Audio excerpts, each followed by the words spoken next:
നമസ്കാരം എല്ലാ പ്രിയപ്പെട്ടവർക്കും സ്വാഗതം. ശ്രീലക്ഷ്മി MS ആണ്.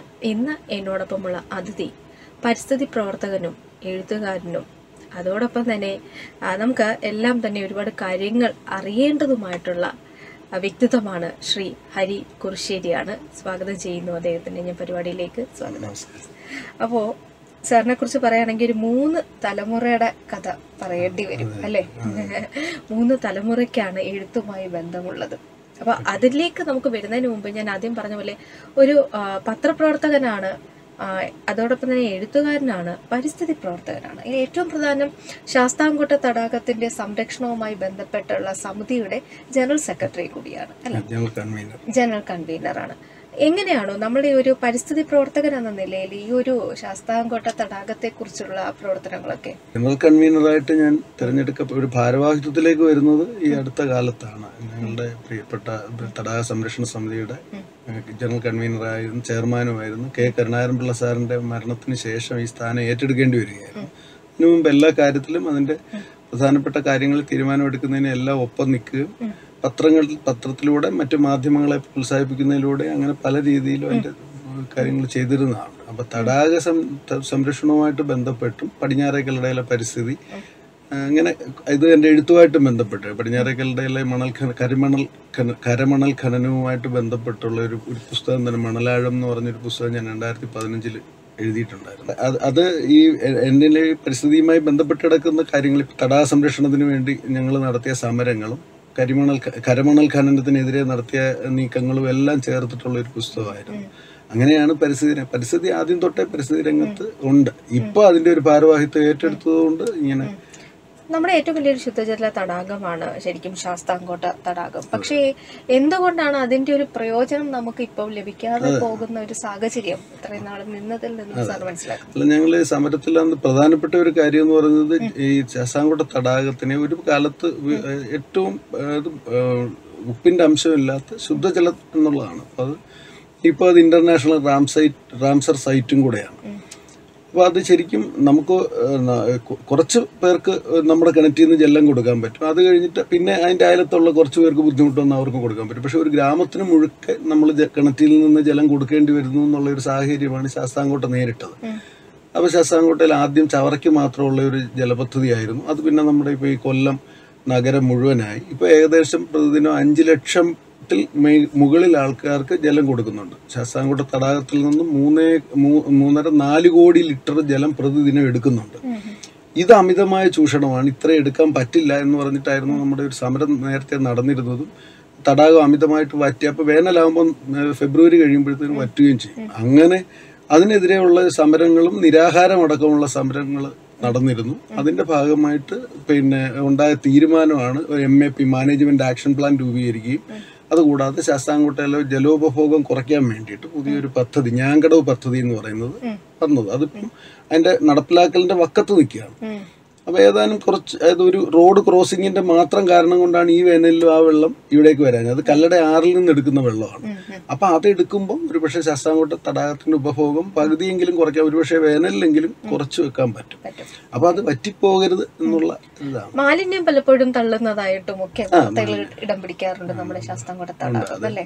നമ്മുടെ ഒരു സ്വഭാവം, വെള്ളത്തിലാണ് മാലിന്യം ഇടേണ്ടതെന്നുള്ള ഒരു ബോധം പണ്ട് തൊട്ടേ ഉണ്ട്. ഒരുപക്ഷെ ജല സംരക്ഷണമായിട്ടുള്ള ചില പ്രധാന നിയമങ്ങൾ ഉണ്ടായ ശാസ്താംകോട്ട തടാകത്തിൽ കക്കൂസ് മാലിന്യം കൊണ്ട് തട്ടിയ ഒരു സംഭവമായിട്ട് ബന്ധപ്പെട്ട 2008 തോന്നുന്നു.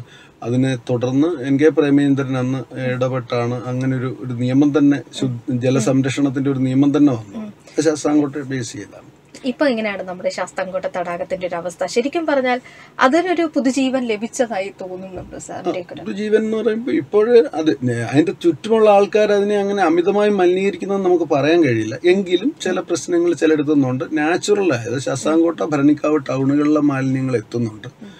പിന്നെ നാട്ടിലൊക്കെ ഉള്ള അല്ലാതൊക്കെ ഫെർട്ടിലൈസേഷനൊക്കെ ഉള്ള വളമൊക്കെ ഇടുന്നതിൻ്റെ ഒക്കെ കുറേ വരുന്നുണ്ട്. അതല്ലാതെ മനഃപൂർവ്വം ഇല്ല. പിന്നെ കുറച്ച് പേര് മാലിന്യങ്ങളൊക്കെ അത് ഒരു ഇതല്ല, അത് അത്ര ഒരു ആ ജലസ്രോതസ്സിന് അർഹിക്കുന്ന ഒരു സംരക്ഷണം അതിന് കിട്ടുന്നില്ല. അതുകൊണ്ട് അതിനുള്ള സമരമൊക്കെയാണ് നടന്നുകൊണ്ടിരിക്കുന്നത്. ഇപ്പൊ ഇനിയും അതിനായിട്ട് സമരങ്ങളും അല്ലെ പ്രവർത്തനങ്ങളും ആവശ്യമായിട്ടുണ്ട്. നമുക്ക് എന്താ പറയാ, സാറിന്റെ തലമുറകളിലേക്ക് വരാം. എഴുത്തിലേക്ക് വരുമ്പോൾ എനിക്ക് തോന്നുന്നു കുറുശ്ശേരി നാരായണപിള്ള സാറ്, അച്ഛൻ ഗോപാലകൃഷ്ണ പിള്ള സാറ്, ഇപ്പോൾ സാറിന്റെ കാര്യം പറയാം. എങ്ങനെയാണ് ഈ 3 തലമുറ ഇങ്ങനെ എഴുത്തിൽ നിൽക്കുന്നത്? പ്രത്യേകിച്ച് അങ്ങനെ അതൊരു യാദൃശ്ചികമായിട്ട് ഓരോരുത്തർ അതിലേക്ക് വരുന്നതാണ്. അതിന് പിന്നെ അപ്പൂപ്പനെ ഞാൻ കണ്ടിട്ടില്ല. കുറുശ്ശേരി നാരായണപിള്ള അദ്ദേഹം 1944 നമ്മെ വിട്ട് പിരിഞ്ഞതാണ്. സ്വാതന്ത്ര്യ സമര സേനാനിയായിരുന്നു, പിന്നെ എഴുത്തുകാരനായിരുന്നു. വളരെ ഇപ്പോഴും പഠിക്കുന്ന ചില പുസ്തകങ്ങളുടെ രചന നിർവഹിച്ചയാളാണ്. പിന്നെ ചിത്രകാരൻ, അങ്ങനെ ഒരുപാട് പ്രത്യേകതയുള്ള മനുഷ്യനാണ്.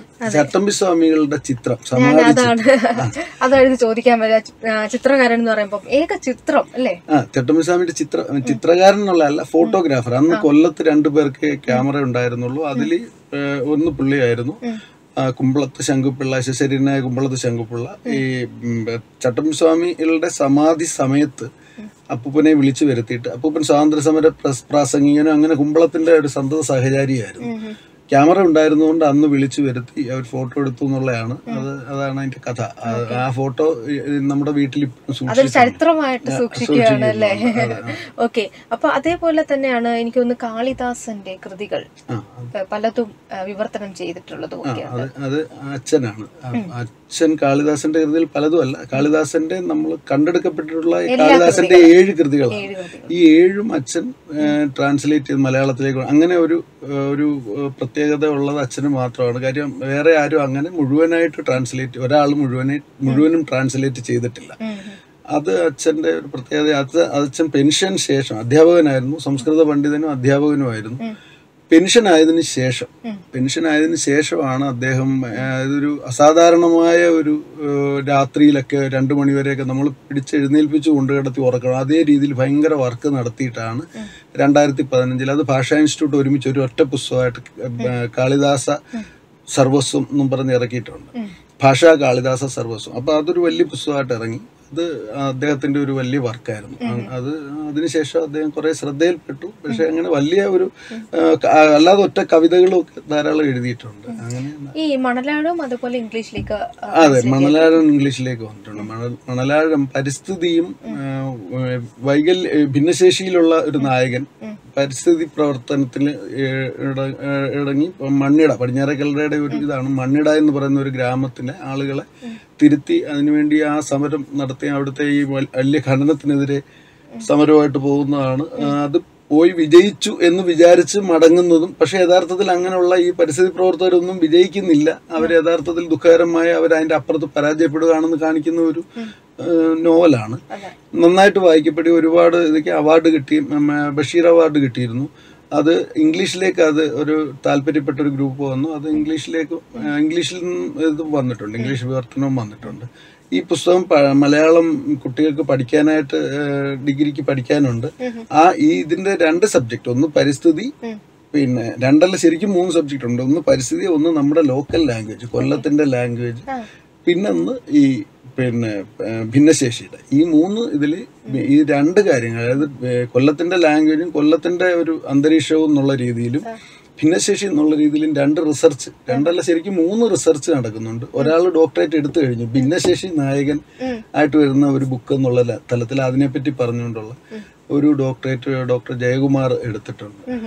എന്താണ് ഈ കൊല്ലത്തിന്റെ ലാംഗ്വേജ്? കൊല്ലത്തിന്റെ കുറെ നമ്മൾ മാറി നിന്ന് നോക്കുമ്പോഴേ അത് മനസ്സിലാവത്തുള്ളൂ. ഇപ്പൊ നമ്മൾ ശരിക്കും പണ്ടൊക്കെ ആളുകൾക്ക് അറിയില്ലായിരുന്നു പാലക്കാടൻ ലാംഗ്വേജിന്റെ അതൊരു പ്രത്യേകതയുണ്ട്.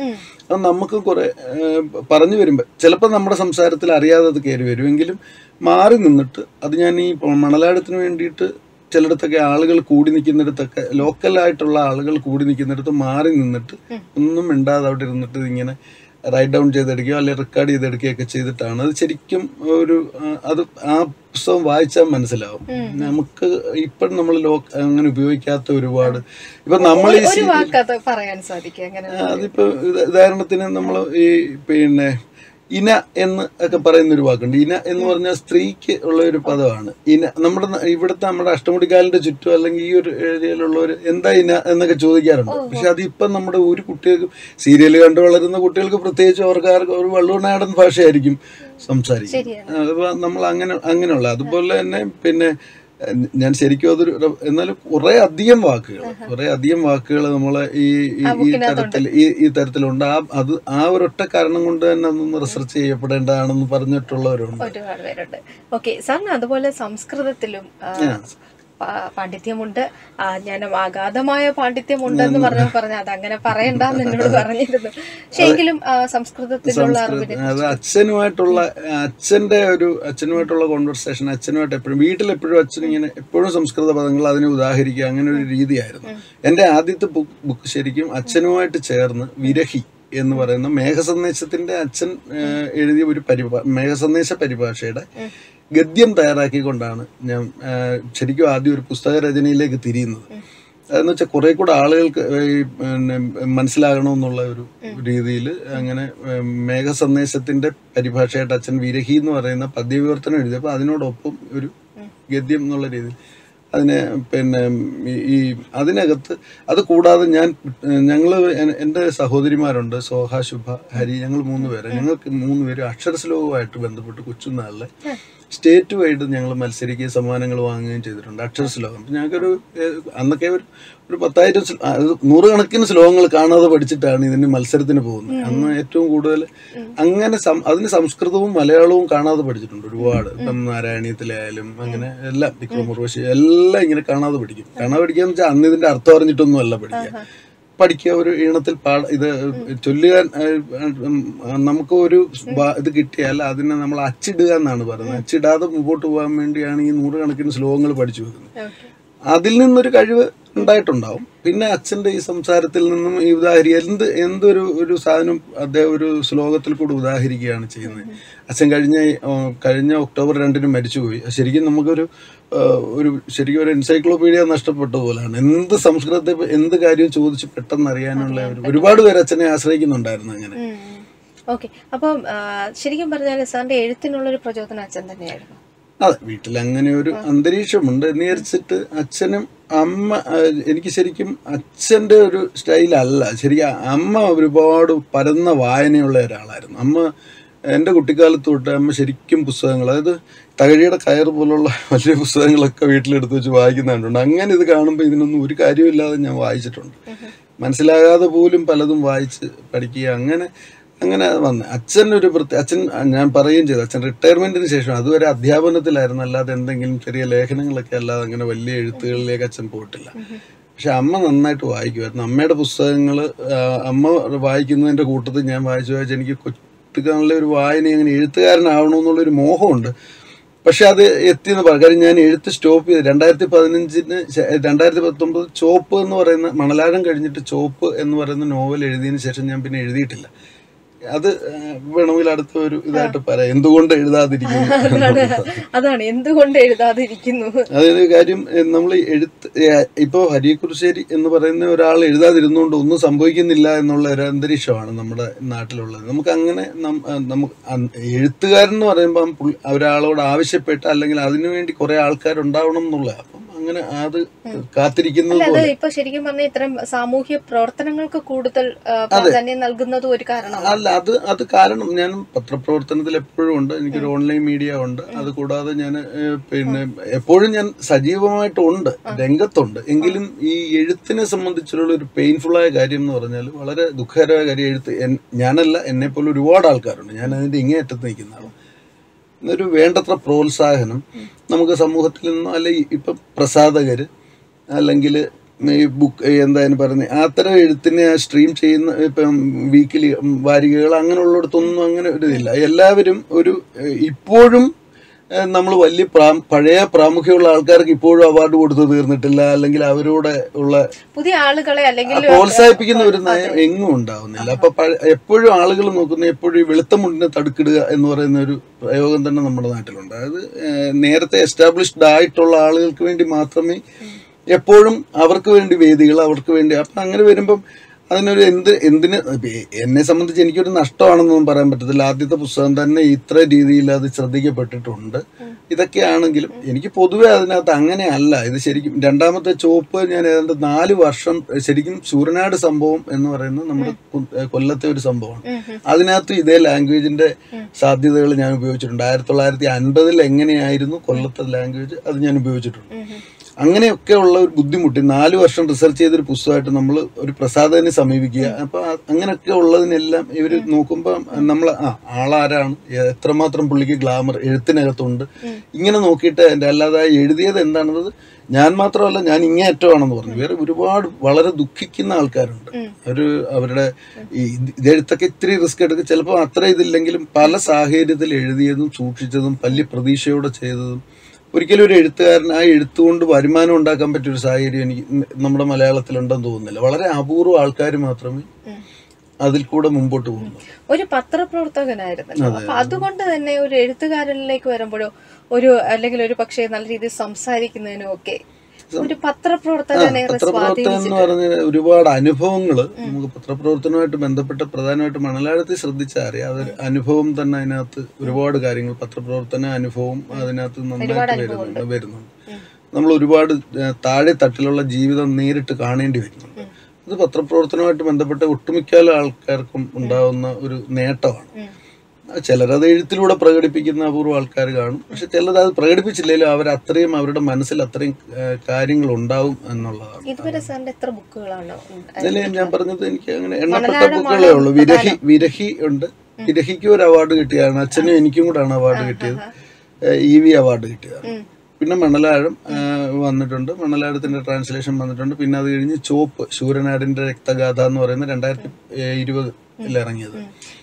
ഇത് 3 ബുക്കുകളും വേറെ ശ്രദ്ധിക്കപ്പെട്ടതാണ്. അതെ അതെ, അതിന്റേതായ രീതിയിൽ ശ്രദ്ധിക്കപ്പെട്ടു. പക്ഷെ ഞാൻ ഈ പറയുന്ന ഇതാണ്, ഇതിനകത്ത് ഇതല്ല ഇങ്ങനെ അല്ല അല്ലെ എഴുത്തുകാരന് കിട്ടിയ. അതെ അതെ, അതുകൊണ്ടല്ല നമ്മൾ കുറെ കൂടെ ഒരാള് അത്രയും ബുദ്ധിമുട്ടി എഴുതുന്ന ഒരു സാധനം അത്രയും ആളുകള് കൂടുതൽ അതിനെ തുറന്നുൾക്കൊള്ളാനുള്ള ഒരു വൈമനസ്യം. അപ്പൊ അങ്ങനെ ഒരു കാര്യമാണ്. ഇപ്പൊ യഥാർത്ഥത്തില് ഈ ശൂരനാട് സംഭവം 75ാം വാർഷികം നടക്കുകയാണ്.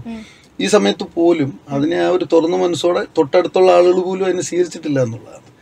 അതാണ് നമ്മുടെ ഈ എഴുത്തെന്ന് പറയുമ്പോൾ അതിന് സ്വീകരിക്കപ്പെടേണ്ട വേദികൾ സ്വീകരിക്കുന്നില്ലെങ്കിൽ പെട്ടെന്ന് എഴുത്തുകാരൻ അതിനകത്ത്.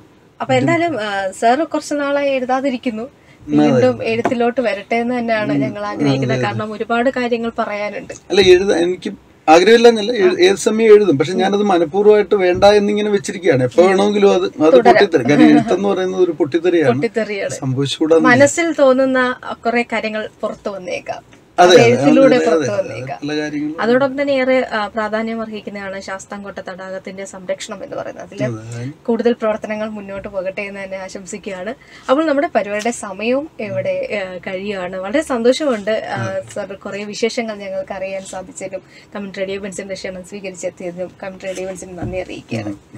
ഓക്കെ, അപ്പോൾ എന്തായാലും ഇത്രയും നേരം നമ്മളോടൊപ്പം ഉണ്ടായിരുന്ന ശ്രീ ഹരി കുറുശ്ശേരി ആയിരുന്നു. അദ്ദേഹത്തിന് കമ്മ്യൂണിറ്റി റേഡിയോ ബെൻസിന്റെ നന്ദി അറിയിച്ചുകൊണ്ട് പരിപാടി നിന്ന് ഇവിടെ പറയുന്നു ശ്രീലക്ഷ്മി MS.